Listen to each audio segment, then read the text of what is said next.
Hypocrisy. Hey, what's up, guys? Welcome to Lawsplaining the Interwebs. I am your host, Nick Rekieta of Rekieta Law. How's it going, guys? Happy Monday. If that's, I think, are Mondays? Oh, wait a minute. I'm realizing, 1 second, low audio.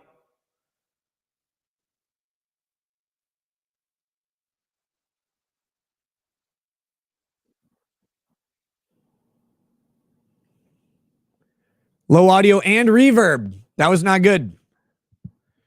Not good at all. My bad on that one. Wow.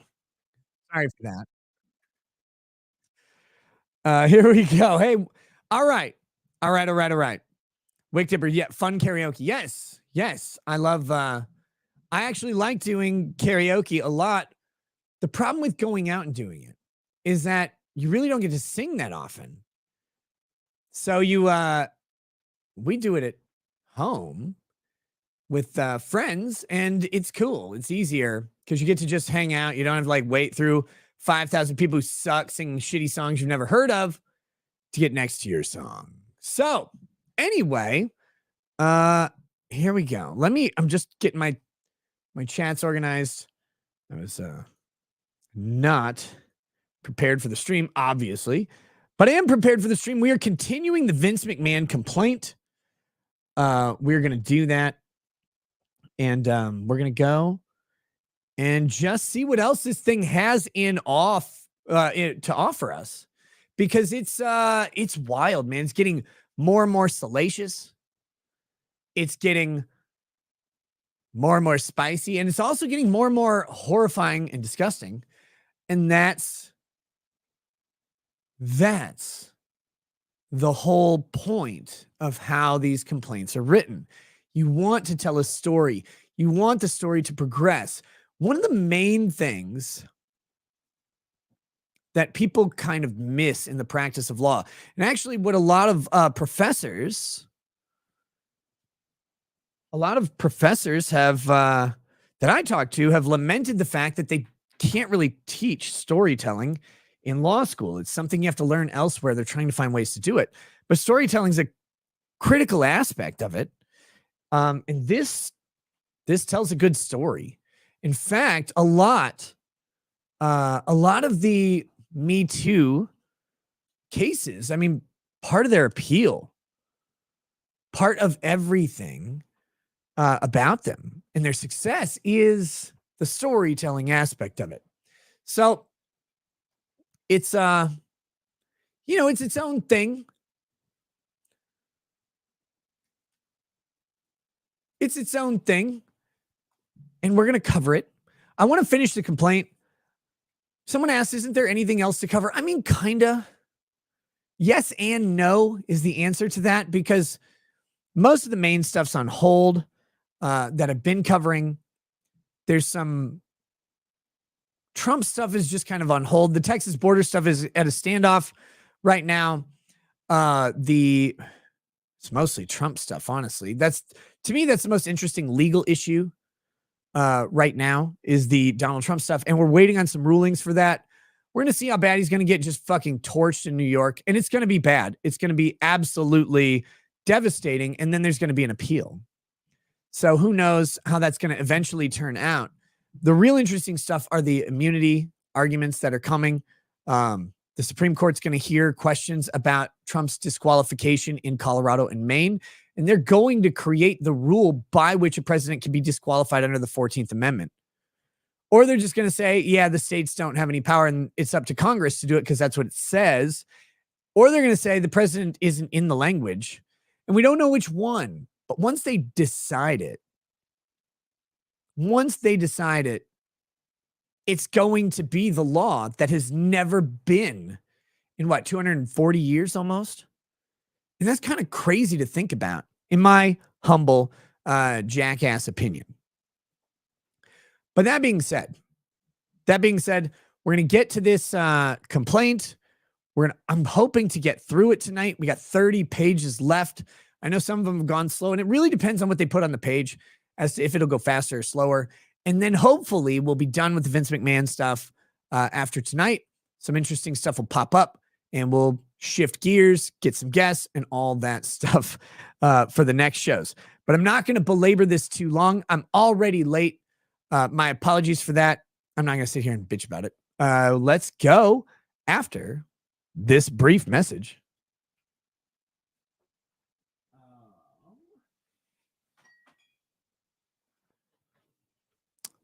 I got a new bottle of whiskey tonight.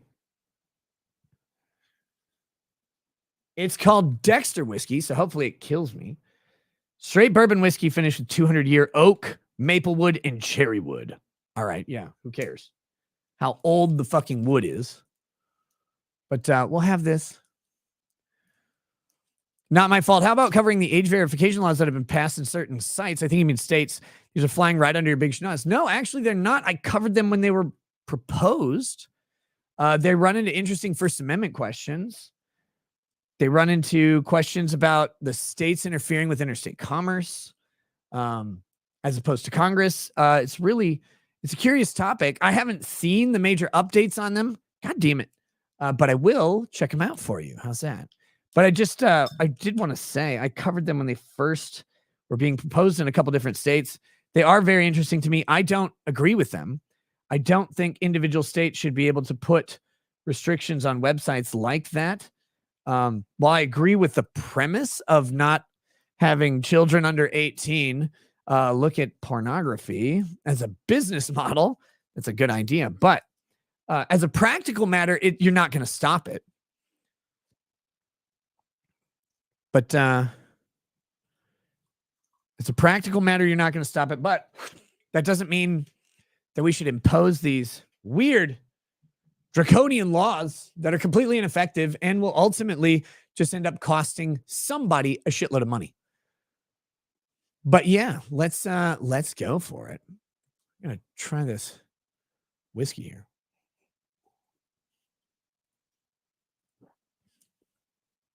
Not bad. Not bad at all. Pretty good, actually. Damn. I like it. Never heard of it. Trying it out. This is how I pick whiskey. Never heard of this. Boom. Grabbed it. You worked at a bank. How's the payback on $400,000 at 18%? I don't know. Pretty bad. I wasn't a lender, though, so sorry. But you can just do basic math and find out. Here we go. McMahon and Laurinaitis confined Miss Grant in an office for an abusive sexual assault at WWE headquarters. And again, if you have been paying attention to this complaint, you'll notice that it's ramping up in severity. It's ramping up in danger. It's ramping up in drama.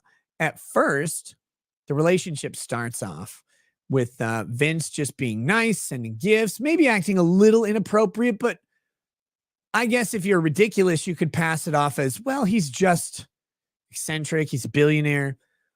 I don't know why you're interviewing with a billionaire for an entry-level job, but okay, we'll take that. As this thing progresses, the demands start getting more and more heinous. They start getting more and more dangerous. They start getting more and more abusive. At least that's how it's framed. The interesting thing, again, to all of this is going to be the answer. Because the answer to this will be Vince's counter, in which her text will become really, really relevant. Her text saying, hey, baby, I love this so much, or I didn't really like it, but I still love you and I'm willing to do other things. Like those types of texts that we've gotten hints at they're trying to mitigate in the complaint, those are going to be presented. And they're really trying to show and storytell that this is a coercive, abusive, domineering relationship that is, that she doesn't have a choice but to approve of. But that isn't actually true, even if it seems true. And this is the hard part about these cases from a legal standpoint. Because from a moral standpoint, we can easily say from a moral standpoint that what this guy's doing is not the best. Not the best. And he seems to have some sort of coercive control over her income. And we have a general idea that the relationships between a subordinate employee and the CEO are improper. Usually someone who has termination authority over someone probably shouldn't be dating them or sleeping with them. So we have these general moral concepts about why this is wrong. But from a legal standpoint, if Vince McMahon is asking her to do stuff and she's giving consent, the theory would be that the consent was given and received. Now, they have to overcome that. That's the specific challenge of the plaintiff, to overcome the fact that there's a shitload of consent being given all the time, directly, and it's written down. Vince is going to come back and say, she was into this. You know, she asked me about all the black cocks and loved all the dildos that I named or whatever. Like, that's what he's going to say. And then it's going to be up to a jury to answer that. Or they're going to try and get it dismissed, but it'll be up to a jury because I don't think this thing's going to go to dismissal. But yeah, anyway, so here we go. And this is the drama and tension of these types of cases. The following morning on June 15th, 2021 at approximately 7:51 a.m., that's pretty approximate, Miss Grant messaged McMahon that due to her work on an important project, she did not want a threesome that week, as a threesome won't set me up for success. It'll knock me out. To avoid pushback from McMahon, Miss Grant offered the following week instead. See, here you go. They have to mitigate the fact that she's consenting over and over to this type of activity. McMahon and Laurinaitis ignored her plea and brought her into Laurinaitis' office, forcibly touching and undressing her before forcing her to engage in a threesome on a conference table. And again, the defendant's side is going to quibble over forcing, because they're going to say, well, you know, she said next week would be good. You know, they talked her to come in. How'd they get her into the office? Right? It says they ignored her plea and brought her into Laurinaitis' office. Well, wait a minute. She messaged McMahon that she didn't want this, but she still showed up at the office. Why? How did that happen? They're going to tell that story. I don't actually know. Maybe they, burlap sacked her, threw her in the back of a windowless van, dragged her there. I don't know. But they're going to tell the story like, wait, what do you mean forcing her to do this? She said next week, they said, hey, baby, this week would be way better. It'll charge you up. It'll make you feel great. And then they go into the office. That's going to be the argument, something akin to that. She eventually consents, and the plaintiff, she's going to have to show somebody that her consent was coerced or forced or under duress, something like that. But they're going to tell a different story here, and it's going to be up to the jury to decide who to believe. Let's see. To engage in a threesome on a conversation, Ms. Grant pleaded, no, and please stop. McMahon responded with no means yes. Not a good line. Not a good line. Ms. Grant again told them to stop. Instead, McMahon licked his fingers and penetrated Ms. Grant and said, take it, bitch. With each taking turns restraining her for the other. Laurinaitis then joined by forcibly shoving his tongue, then penis, into Miss Grant's mouth. And again, forcibly doing this, not the best plan. Pretty rapey, just from a general standpoint. Let's see. On June 23rd, 2021, this is 2 days later, around 11:42 a.m., McMahon directed Miss Grant in the middle of a workday to meet him on a lower floor. When Miss Grant arrived, McMahon led her inside his private locker room, locked the door, and forced himself on her over a massage table. Later that day, $15,000 in gift cards to Bloomingdale's were purchased at McMahon's direction and delivered by McMahon's personal assistant to Miss Grant in her office. Now, again, you can expect the answer to tell a different story about this. He invited her down there. She walked down there, put her on the massage table. They were fooling around. He decided to have sex with her. She didn't resist. He also just happened to give her personal gift cards of $15,000. Is it true? This is probably closer to the truth based on all of the allegations that we've seen, how insane they are. But that's not really fair either to say. But is his story true? I doubt it, but that's going to be the argument. Well, I just happened to give her 15 grand in gift cards that day. I mean, she likes Bloomingdale's. She's my girlfriend. I like to give her stuff. Last of Yahoo says, I'm late for this one. Let me get a Rittenhouse rye on the rocks, poured and settle in for the depravity. Keep up the gay work. Hey, thanks, brother. I don't have any Rittenhouse rye. I stopped buying Rittenhouse rye when they said that they didn't support Kyle Rittenhouse at all. And I was like, oh, well, okay. I thought it was funny. No one thought that you supported him. They just thought you were a liquor company with a coincidental name. But all right, if that's what you need to do, I just won't buy your whiskey anymore. I mean, it's fine. It's good for $35. The Duke says, toast to my wife. On Thursday of last week, she delivered a beautiful baby girl at 7:41 p.m., 21 and a half inches long, 8 pounds, 12 ounces. The Dukes. Hold on, we'll do a quick toast for that. Cheers to your wife, cheers to you, and cheers to your healthy daughter. May she grow into a wonderful, wonderful child and eventually a beautiful adult, well-adjusted and ready for the world at your wise direction and good guidance. Continue to be a dad. Her mom should continue to be her mom, and you guys raise a loved child. Cheers. All right, here we go.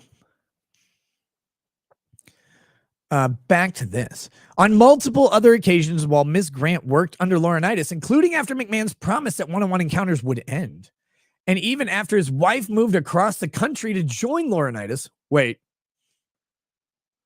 a minute. So, okay.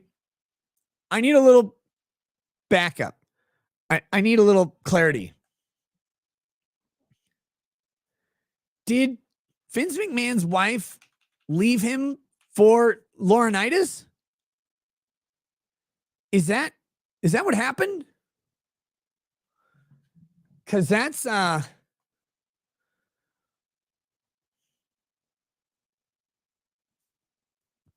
weird. Okay. I don't know about that. I don't understand why his wife would move across the country to join Laurinaitis, but okay.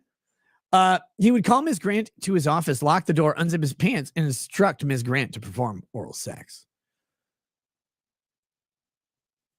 Remember, these are always worded favorable to the Laurinaitis' wife came to join him. Okay, thank you, Vices. Thank you. God, that was confusing as fuck. Shitty writing there. Look, they're gonna frame everything as him instructing, ordering, demanding, commanding, all that stuff. But remember, this is written favorably to the plaintiff. The defendant's going to tell the other story. He said, "Hey, I'm having a bad day. Can you give me a little blumpkin or whatever?" I don't know what he calls it. What do you call? What does Vince McMahon call a blowjob? Do we even know? Sloppenheimer? Okay, I like that one. That's good. Sloppy toppy. That's a good one. That's cool. Here we go. Through all of this, Ms. Grant noticed that the less she sexually engaged with Laurinaitis, the less work she had as Laurinaitis began to belittle Ms. Grant in front of colleagues. Fearing for herself and her future, she asked Laurinaitis whether he still supported her promotion to vice president. He deflected with an answer about considering all options and changed the topic. The extreme uncertainty and fear for her future exacerbated Ms. Grant's physical symptoms of illness, including gastrointestinal issues and vomiting, which continued to worsen over the remainder of her time with WWE. Again, phrased favorably to the plaintiff, think about what she's saying here. Well, she just began to notice that as she had less sex with this man, he was less inclined to promote her to vice president. She's like, hey, do you still support me? Even though I stopped doing the thing that was obviously the reason that I got the job in the first place and got promoted through it. This is an uncomfortable place, isn't it? Because we always have to reconcile the fact that people who are engaged in this activity and know the benefits of it. They're cognizant of the fact that they're fucking for pay. They're cognizant of the fact that their job title and promotions are made up. They shouldn't have anything to do for the first part of her job. And as she started fucking more, she got promoted to higher salaries. So now she's like, well, do you still support me becoming vice president? And he's like, bitch, you don't do anything. It's literally that ass though. And this is the disambiguation that we get here because you have to divorce yourself from the idea that they know that. Otherwise, you're like, wait a fucking minute. Like, you were fine until you weren't going to get promoted. Then it was a problem. Like, because that's what it looks like. It's not really fair to the plaintiff, because if she's telling a true story, if the story is true, she's in genuine fear, right? She's afraid of what these people will do to her. This is a billionaire against little old her. She's afraid of the ramifications. I always have a little trouble believing that, because I can't believe that in 2021 a woman is afraid of a billionaire anymore. But okay, I got it. But if she's genuine in this, if she's genuinely in fear, then she would acquiesce. And then she would be afraid because she'd want to stop, but she wouldn't have her security. She wouldn't have her income anymore. But we still have to go, but you did all this knowing that's why you got the job. Because no one's going to believe her. She says, I didn't think anything of it, that my interviews with the CEO for an entry-level position involved him being in his fucking underwear and rubbing me. No one's going to believe that. We all know that's what you were going for. You may not have been anticipating it when you arrived, I guess. But once the game starts, I mean, come on now. Come on now. Oh, I do that with all my friends. No, you don't. Like, what? The one friend's like, hey, why didn't I get rubbed in my underwear? Like, no, you don't. No one acts like this. But you have to start believing that they do, to get away from just your inability to trust this person. But again, that doesn't make it legal. That just makes you question the person's everything they've talked about ever in their entire life. Here we go. McMahon uses Miss Grant as a sexual pawn to entice world-famous wrestling talent and to keep WWE superstar under contract with WWE. Now, this might be the part, I'm not sure, but this might be the part where WWE just kind of fucking quiet, like loudly, I shouldn't say quietly, severed with Brock Lesnar, but I'm not sure. WWE superstar is famous worldwide as a top talent with WWE, with a large collective fan base that helps generate viewership and drives in-person attendance, all of which enrich WWE and McMahon. Now, again, this is trying to not just implicate McMahon, but to link the WWE in. The WWE are the deepest pockets here. Even though McMahon is a billionaire with deep pockets, you never know how a rich person's assets are structured. They may be relatively hard to reach. If they have proper planning, if they have good financial advisors, if they have great asset management, they may be worth billions of dollars, but they may not actually be recoverable in the traditional way. WWE is going to be easier to recover from than McMahon himself. And they got deeper pockets in general, which means that any punitive damages for the organization would possibly be higher than they are for McMahon.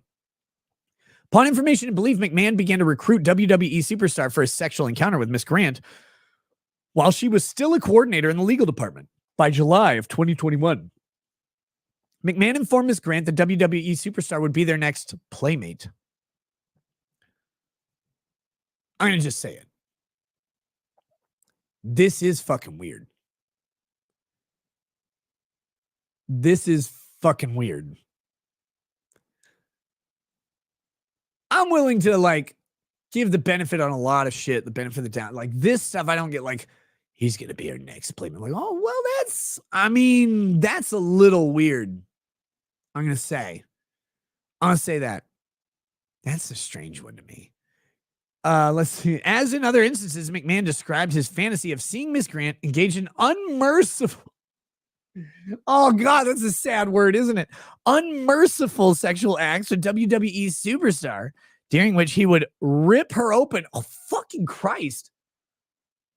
Jesus has left the building. Fucking hell. Whoa. C. Goody says, I am not the company who the company who Okay, thanks, brother. I don't know what that means. I'm not sure what that is at all. That's gross. That's weird. God fucking hell. McMahon also confided to Miss Grant that he wanted to have WWE Superstar under a new contract, while WWE Superstar indicated an interest in return to other professional endeavors. So he's talking about maybe UFC. Again, if this is Brock Lesnar, I think that's what we're talking about here. He was talking about going back to fighting after an injury that had kind of taken him out. On or about July 12th, 2021, McMahon directed Miss Grant to create personalized sexual content for WWE Superstar. McMahon shared the photos with him and then informed Miss Grant that he likes what he sees. Oh, see, Goody has clarified that Hua equals whore. So he's saying whore. I'm not the company whore. Quote, the company whore. Got it. I am the company whore. So he's, and again, we have to ask, why'd you make these, why'd you make the photos? Why'd you make the content? He directed her to do it. I don't know about you guys. I start to get skeptical that over time, with the violence and supposed lack of consent for all these encounters, I start to get skeptical about their lack of agency in these things. This idea that they just, well, he told me to do it. I just had to. I was so scared. Really? I just want to know what the fuck you're talking about. Like, how can you, like, well, now he's asking me to send naked pictures this for, just say no. What's he going to do? Like, threaten you again? I guess. Did she ever say no? That's the question. Did she ever say, I don't really want to do that? And he's like, no, bitch, you're going to do that. Because remember, I got lawyers or whatever. Don't be scared of lawyers anyway. They're all assholes. On July 21st, 2021, McMahon flew and or caused WWE Superstar to fly on a jet into a local airport and travel into Connecticut across state lines.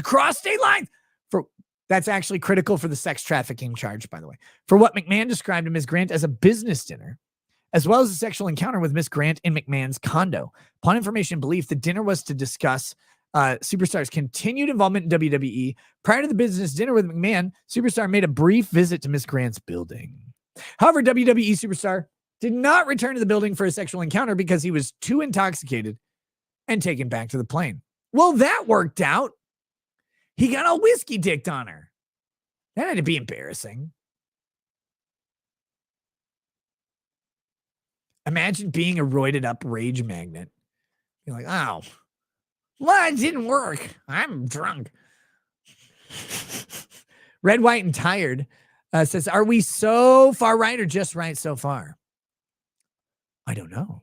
Where are you? What's your self-assessment, my friend? You get to diagnose yourself. All right, here we go.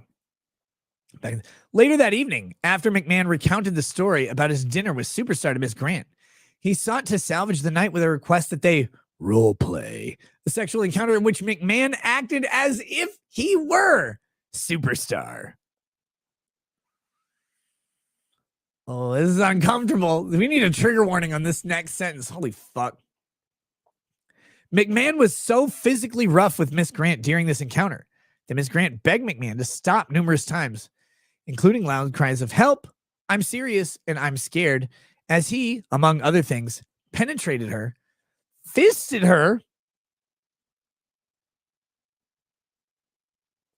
pulled her hair, pinned her, shoved her, and open palm slapped her. McMahon's assault caused Miss Grant to break down weeping, crawl into the fetal position with her arms pulled up to protect her face. McMahon alternated between slaps and shoves before admitting that I'm really fucking up with you right and left tonight, huh? All right.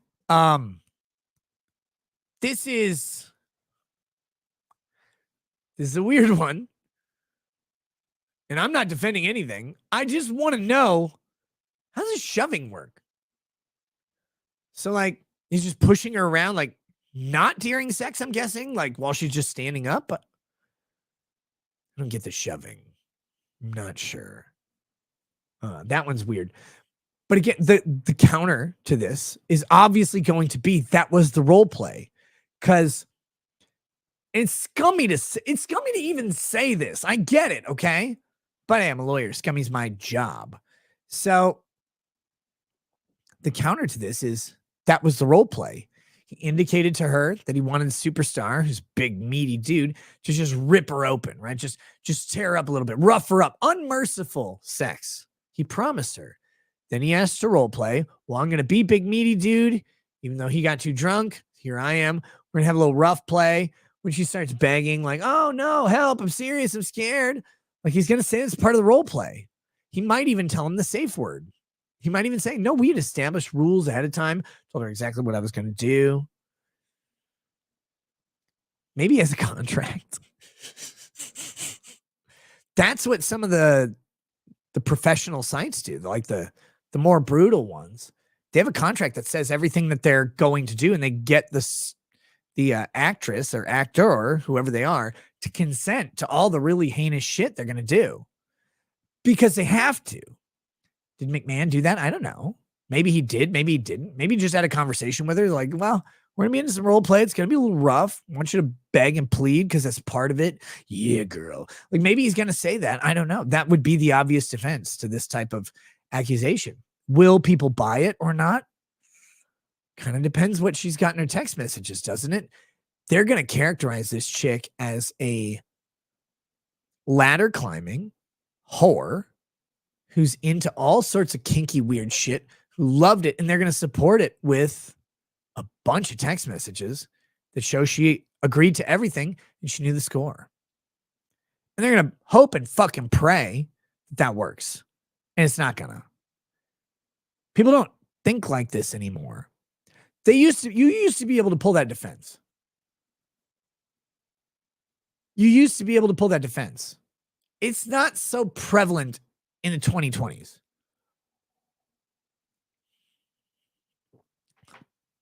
Here we go. James Gardner says Vince just meant she was part of the Rippaverse, not Rippa herself. God damn. Oh my gosh. Here we go. Back to this thing. All right. McMahon forbade Miss Grant from leaving his condo that night unless she could verbally assure him that there wasn't a problem and everything between them was okay. Notably, however, he made no effort to check on her well-being after she left his condo. Well, I mean, you know what? Like, again, they word this so like awkwardly. So he forbade her from leaving. Look, I just want, it was a role play, baby. It's okay, right? It's fine. You're okay, right? Like we were just playing, you understand? So she finally tells him, yeah, I'm good. He made no effort to check on her well-being after she left his condo. Yeah, because she told me she was good. Like that's what he's going to say. On August 26th, 2021, WWE held its second biggest annual event, SummerSlam, Las Vegas' Allegiant Stadium. Around this time, McMahon and Superstar privately reached an informal agreement about his return. Reminder, they're trying to bring the company in on this, but he didn't actually have sex with her. So that's a weaker point. Just because he tried, like he didn't sign the contract because he had sex with her. They're going to say sign the contract because he thought he was going to, but got too drunk. Doesn't play for me. That night, McMahon texted Miss Grant a reminder that she was an enslaved object to him. Quote, I want to drive you lower and lower, so low that you might beg me to sell you. Emphasis added. The emphasis is the entire emphasis added. It's the whole fucking sentence. You italicized and bolded it. But that's not adding emphasis. That is, this sentence is emphasized. You didn't need to. Normally, you emphasize a portion.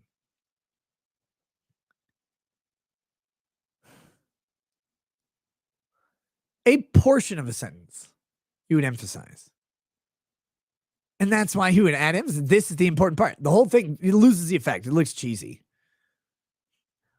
McMahon continued to advertise the sexual encounter with Miss Grant to Superstar during the formal negotiation of new booking contract with WWE. Here we go. Here's what Blank said after I told him that part of the deal was fucking you. He says, lol, that's your turf.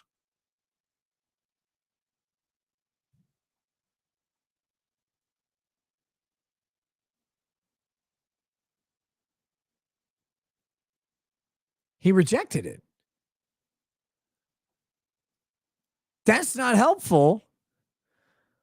Lol, that's your turf. She will be ruined after me and leave your ass. Someone's very confident in their penis, Plus, after me, your tool won't fit anymore. La, la, la, la, la. He rejected the offer. This isn't a good claim.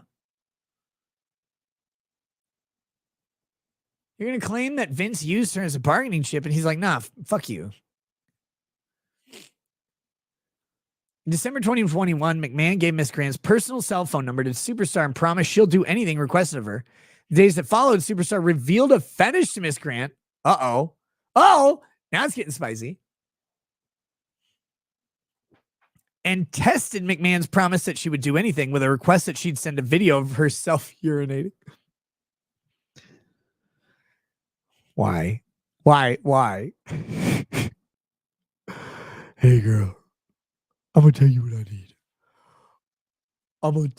need. Now you need to do this for me. This is what I need. I need you to squat down. I need you to put that phone by that sweet, sweet canyon. I need you to drop a flood on the floor. What the fuck are you doing? Oh, fuck. People into piss play are weird as shit to me. Like, again, one of those things I just don't get. I don't get it. I don't understand it. That's fucking weird. Unable to recognize herself, Miss Grant went numb and obeyed because of fucking course she did, right? Of course she did. She just went numb and obeyed. Oh, here we go.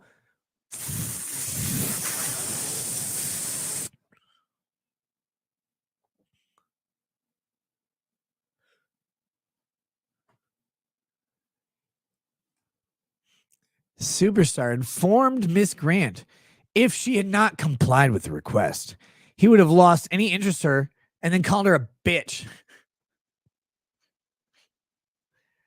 Smooth. That same month, Superstar expressed to Miss Grant his desire to set a play date and have a sexual encounter. However, a snowstorm changed his travel plans. A man who lets snow get in the way of ass. I have no more respect for him. I have no respect. I lost all of it at the piss stuff, but I lost more of it now. I'm now at negative respect. Ms. Grant ultimately used the weather and COVID-19 as an excuse to back out. Oh, wait, it changed his travel plans, and she used it as the weather. How did she use the weather and COVID to back out? Here's the thing. Did she? This question's weird, or this statement's weird, right?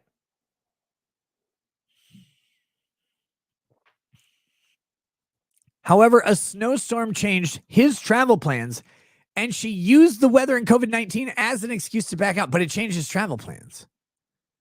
So how did that work? Also, I don't want to get COVID from your balls. McMahon, jeez. It's not believable. This is the problem. It's not fucking believable. McMahon tells Miss Grant that his wife has learned about her and pressures Miss Grant for an NDA. He already had an NDA. In early January 2020, McMahon abruptly distanced himself from Miss Grant, saying that he could not speak to or be in the same room as her. Uh-oh. On January 9th, 2022, McMahon agreed to speak with Miss Grant at his condo. Wait a minute. Why?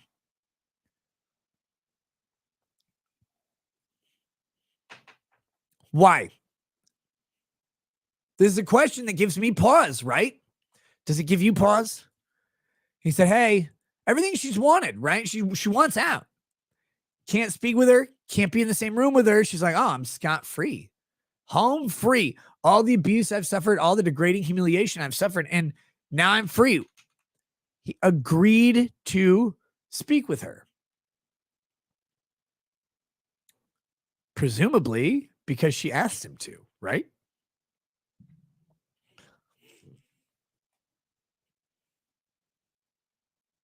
They've got to mitigate everything. They're going to have to. During this meeting, McMahon told Miss Grant that his wife, Linda McMahon, had learned about his relationship with her, that he was losing his condo, and that she would divorce him. He added, too, that a public divorce would make Miss Grant a headline. Well, I mean, it doesn't really matter, does it? Like, a public divorce is going to do that either way. Purportedly to salvage his marriage and avoid both the negative publicity and other repercussions of divorce, McMahon wanted to ensure that Miss Grant would remain silent about his personal misconduct in order to preserve his controlling interest in WWE. McMahon told Miss Grant that if she left WWE and signed an NDA, he was confident Linda would not divorce him. Linda! He could remain in the condo, and Miss Grant would avoid reputational harm. Oh, how nice. McMahon instructed Miss Grant that she should not go back to the office and immediately lessen her involvement on open work items.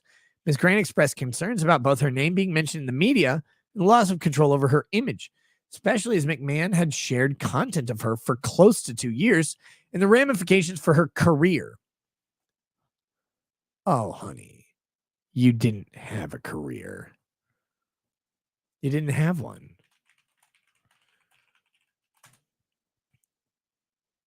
You never had a career. You had a payment for other services rendered. And you knew that.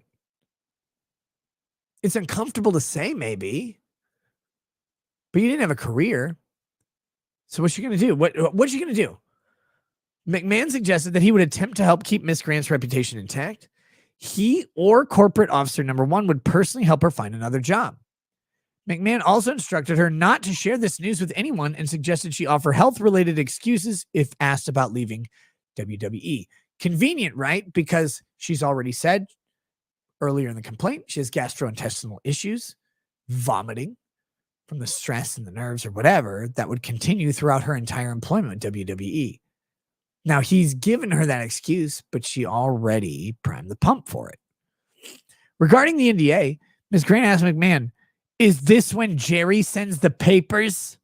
McMahon nodded and assured Ms. Grant that they would be in the driver's seat to iron out terms together, but she would need an attorney to make things official and approved of. Ms. Grant asking Celebrity Doctor for an attorney referral. Wait. Oh, he approved of Ms. Grant asking Celebrity Doctor for an attorney referral. So she goes to the doctor she doesn't trust, doesn't like, for a referral to an attorney that she's supposed to trust and like. Cool. Got it. Hey, Rita. She says, "Saludos, mi pinchy Nick." Hey, what's up? How you doing? Following this discussion, McMahon led Miss Grant to his bedroom for another sexual encounter. Of course. On January 14th, it's happening really fast. Remember, early January, January 9th, January 14th, McMahon sent Miss Grant a to-do list for purposes of effectuating the NDA, such as retaining counsel. He tells you got to retain counsel. And also included an offer for one-on-one career coaching. Cool. McMahon suggested the list had been drafted by corporate officer number 2. It's kind of how NDAs go. You should have independent counsel. You should do that. Before Ms. Grant retained counsel, McMahon discussed the amount of money that would be exchanged for the NDA and settled on a lump sum of $3 million. After Ms. Grant told him his initial offer was of $1 million was not enough to compensate for the lost earning potential and the fact that she would be unable to continue the promised career trajectory of vice president, as well as failing to last as a director for a full year. Just $3 million. Just that much. All right. That's a lot of money. On or about January 19th. Oh, wait.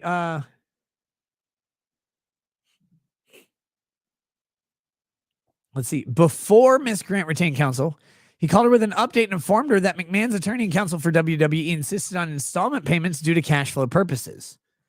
When Miss Grant responded that this reasoning did not make sense for a billionaire, McMahon insisted that it was not his idea.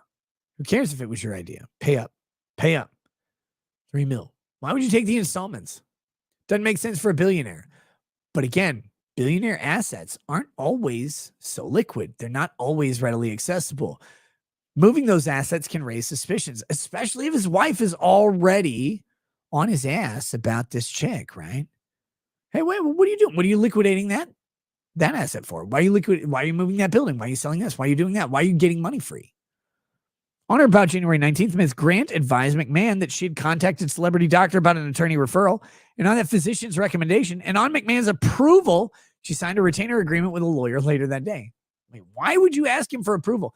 On January 24th, McMahon continued to engage in sexual text message exchanges with Ms. Grant, including encouraging her to send an explicit photo to Superstar. McMahon also requested Ms. Grant send him content that she had sent to WWE Superstar. He wanted to see the piss video. That's what we got here. He wanted to see the piss video.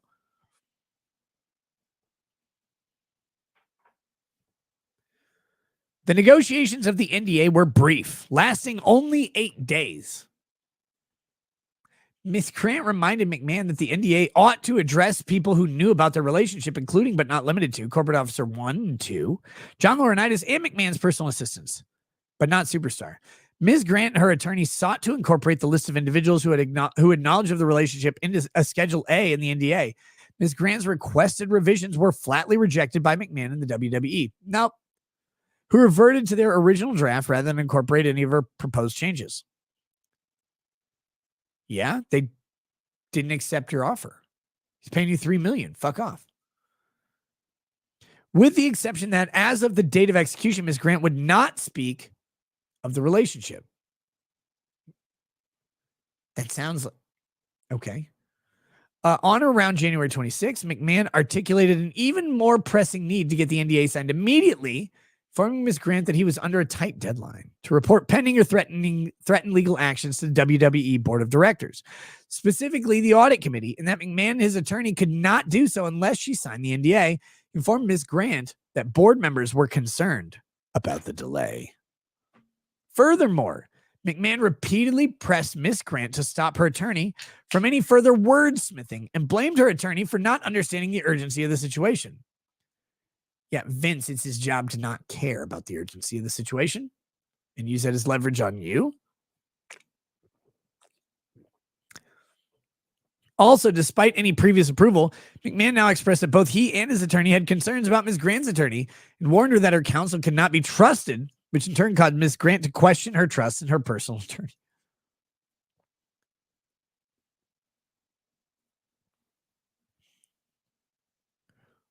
Just a reminder. Just a reminder.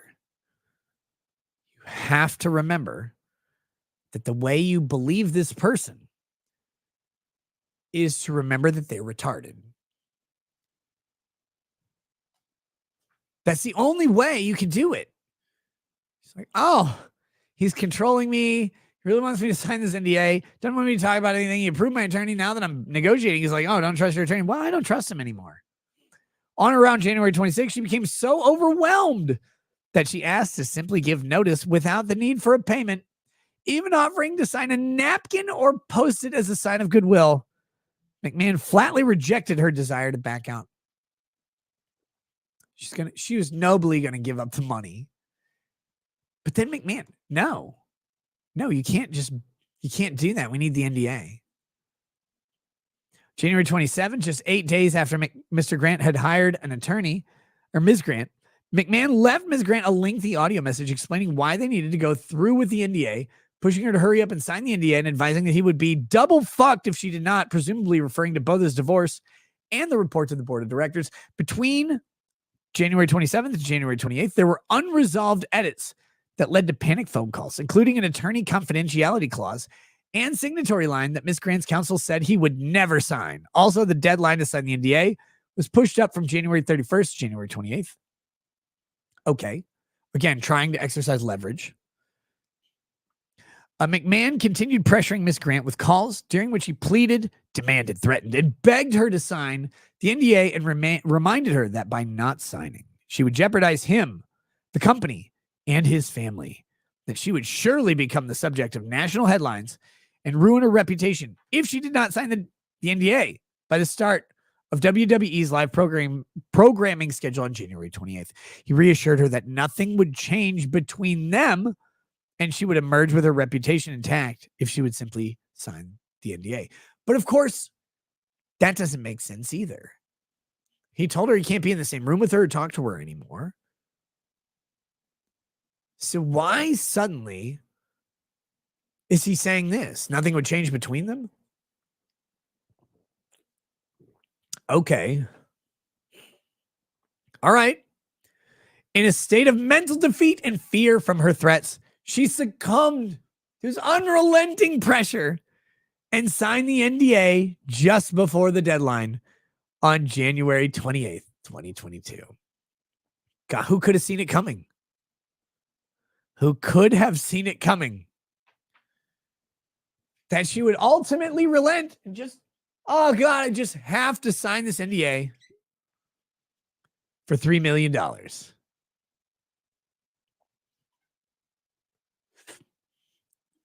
Oh God, it's so much pressure. He called me and said, I have to do it. Okay. All right.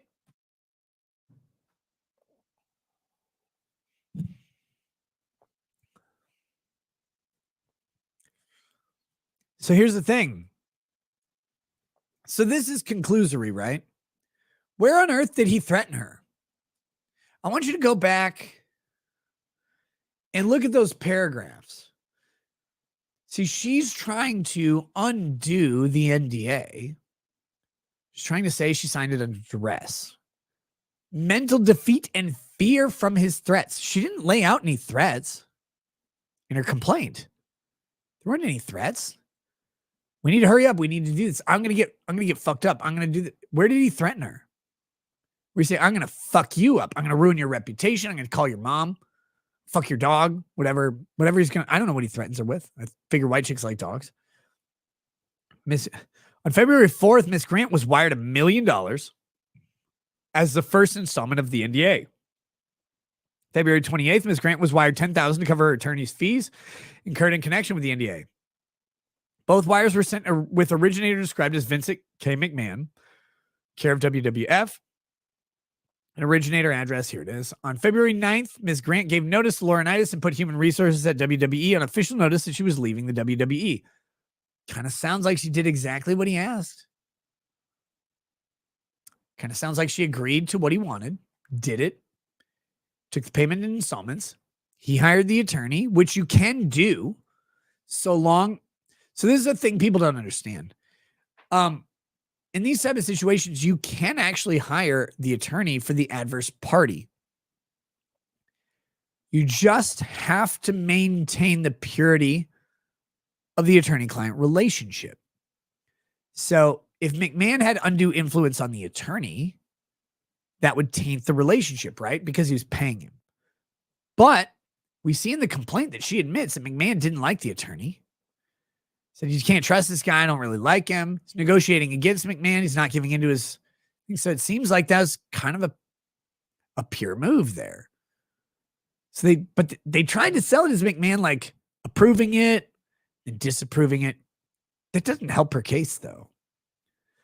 After signing the NDA, she continued to ask about who had told Linda, as she was concerned about her ability to obtain employment in the future. McMahon responded that it did not matter. He was tired of her questions. Yeah, fuck you. We got an NDA. Get the fuck out. After the NDA was signed, McMahon, wearing only a white robe, met Miss Grant in his condo to review outstanding business items.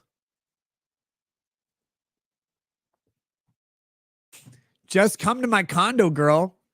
Trust me, everything will be fine. He meets her in only a bathrobe.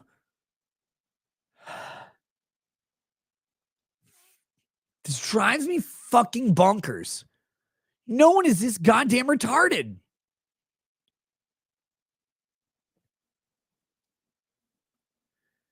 It doesn't make it legal again. But geez, like you have to.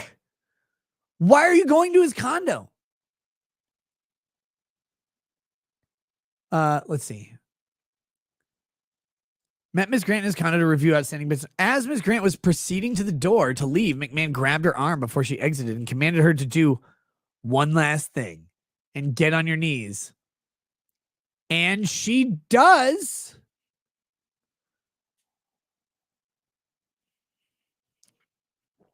And she does, right?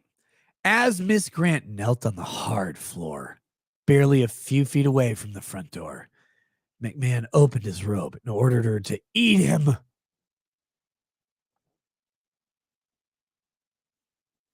Eat him? Eat him? Jesus Christ. No chill, no game, McMahon. That's what we gotta do. I'm gonna shame him for the fucking lines here. They're terrible. Fucking hell. McMahon grabbed the back of Miss Grant's head and slammed her face into his crotch a couple times until she gagged and pushed him away, telling him to stop and that she couldn't breathe. No! You, Lord, help me resist. Help me resist. Help me resist. McMahon responded that she wouldn't get away that easily and held her head as he forced himself back in her mouth until she had no air. Miss Grant tried to push him away, but he held her firmly in place and loudly commanded her to look up, followed by "Take it, bitch." It's horrible. If true, why'd she get down on her knees? Why? You have to ask. And it's so fucking infuriating that, like, they've turned this into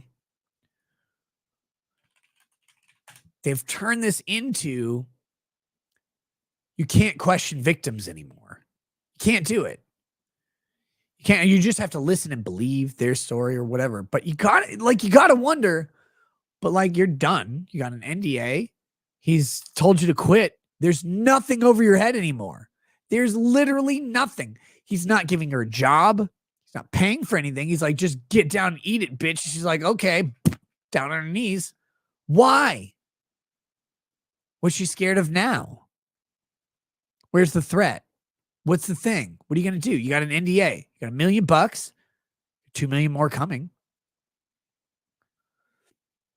They momentarily made eye contact before McMahon's force caused Miss Grant's body to convulse and retch with tears streaming down her face. Don't make the joke. Don't make the joke. Don't make the joke. Don't make the joke. I've seen this scene. I've seen it. God, fuck. McMahon then released his hold and closed his robe as she stood up. After leaving, Miss Grant never saw McMahon again.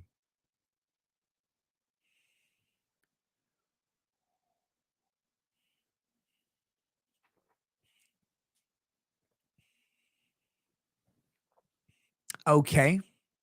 So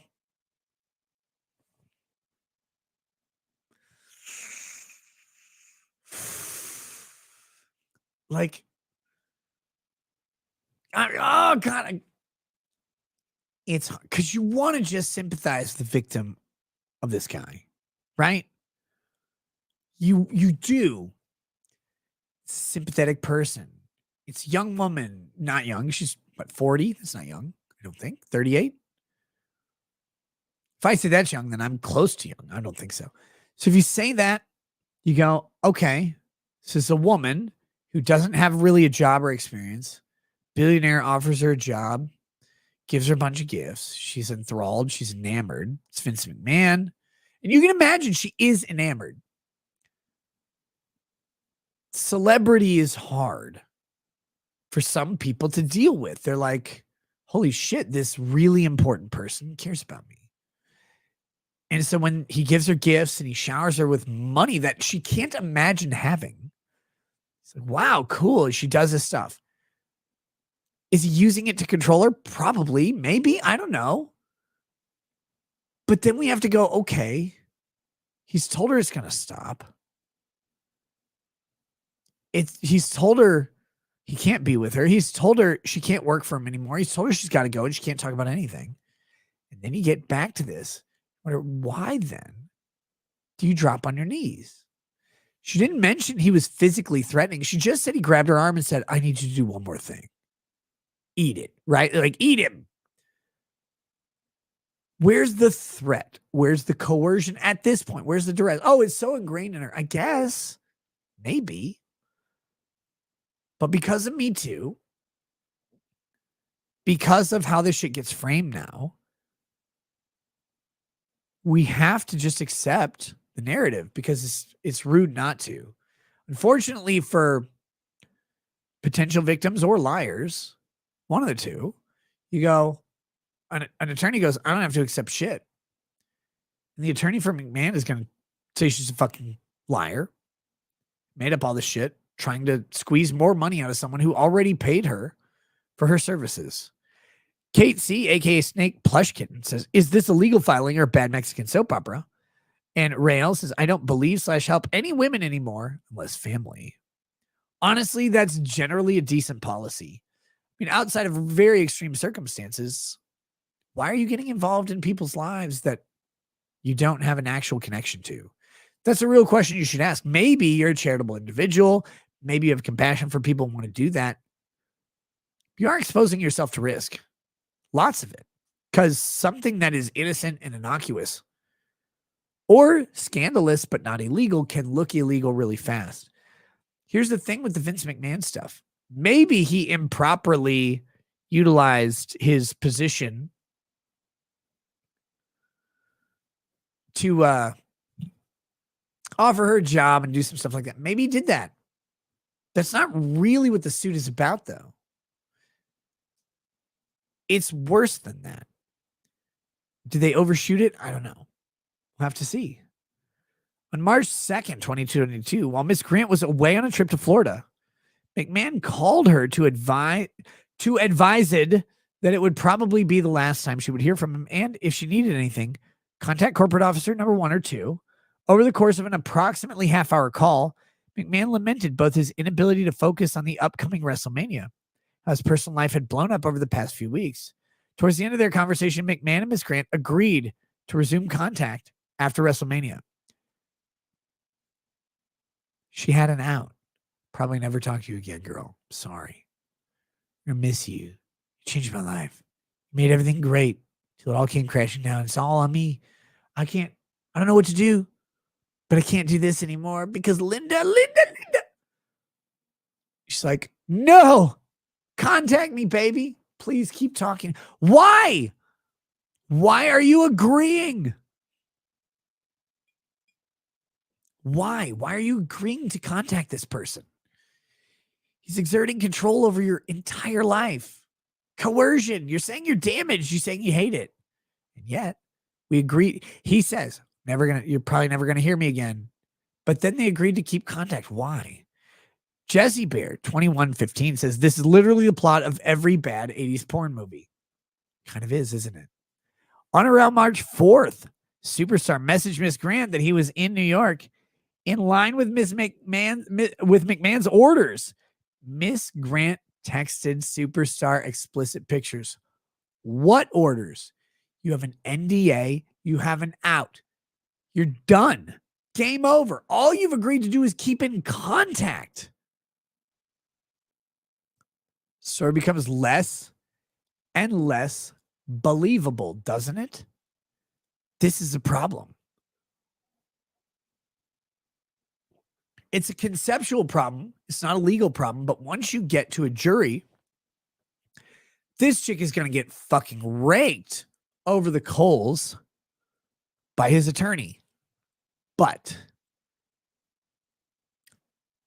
jury in 2024 is probably going to be sympathetic to her still. It's fucking weird because you're looking at this going, why is she sending the Superstar pictures? Why is his order still stand? You're done. Game over. You're never going to see me. That's the last time you saw her. You're never going to see me again, but we'll keep in contact. Superstar texts her, oh yeah, let me take some pictures. I have a feeling maybe she's just addicted to a little bit of celebrity. Maybe. Just another guy says, speaking of Me Too, I know 2 sisters that are twins that are huge Me Too feminists and also child transing advocates. Look, I think I know what you're talking about. I'm not getting involved in that shit. Not doing it. Not gonna. Not gonna. You do that on your own. All right, here we go, guys. We are going to pop over to Rumble. We're going to go to the bathroom after that. And we're going to continue this show over there. So, thank you to the YouTube audience for watching, hanging out. Check out Rumble. The link is in the pinned chat. It's also in the description on YouTube. Make sure you come over if you want to keep watching the show. If you haven't tried out Rumble in a while, click on the show, see how it works. They're constantly improving. They're updating the app. They're updating the back end. I know that in the past, they've had a couple issues with playback and shit like that. They're ironing those out. The user experience is getting better and better. Come check us out over on Rumble. We'll see you then. Hope you all on YouTube have a good night and hope you choose to join us. By the way, if you're enjoying the coverage of Vince McMahon stuff, click like on the way out. If you enjoy the show generally, click like. If you hate it, click dislike. We'll see you over on Rumble in just a minute. Well, 25 seconds after I stop talking. And then we'll hit the bathroom. I got to go check on things around the house real quick. And then we'll be right back. We'll continue on with the salacious story of sexual depravity and abuse. Maybe. Peace. Peace.